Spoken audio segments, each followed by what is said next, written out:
we find out that the army of Huntsmen were built by Freya, the evil Ice Queen, who steals these children and builds up her own army in a twisted, sort of motherly way, and she thinks she's protecting them by bestowing upon them the one rule: do not love. And she thinks by keeping love out of their lives, then they'll prevent themselves from harm in the future. Charlize's performance in the first film I thought was incredible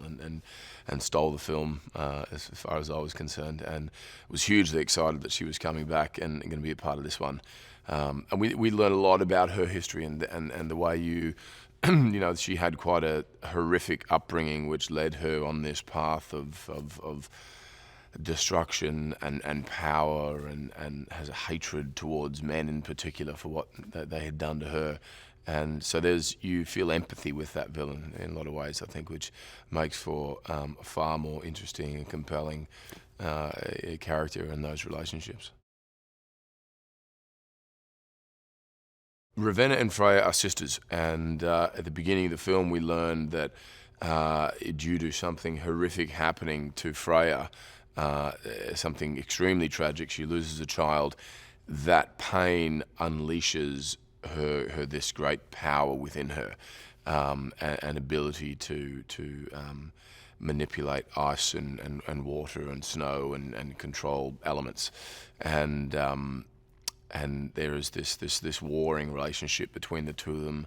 love-hate relationship. There's a lot of dark secrets that each other doesn't know,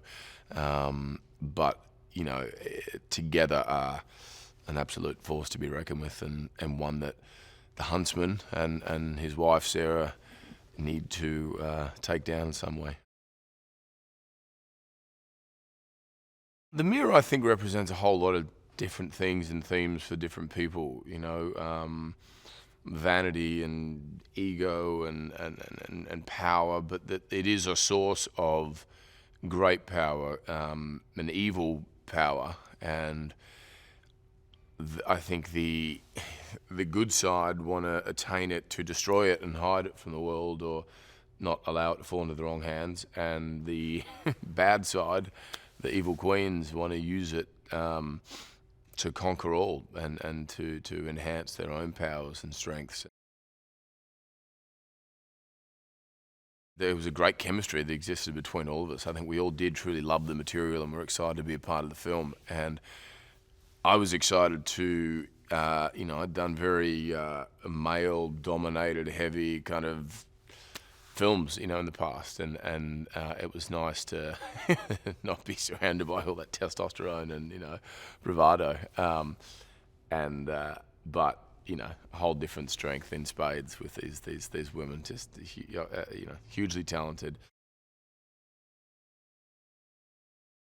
I think audience will connect with it because it's a classic epic adventure tale, and the kind of films I grew up on, in Neverending Story and Princess Bride and Labyrinth and so on, and Willow, I feel like it tonally has a lot of those things. There's the fantasy, but there is a huge amount of heart at the center of it, and there's certainly action, and you have these warring queens, but there's a strong love story in there as well. I think we got much more specific with all of those themes than we had prior.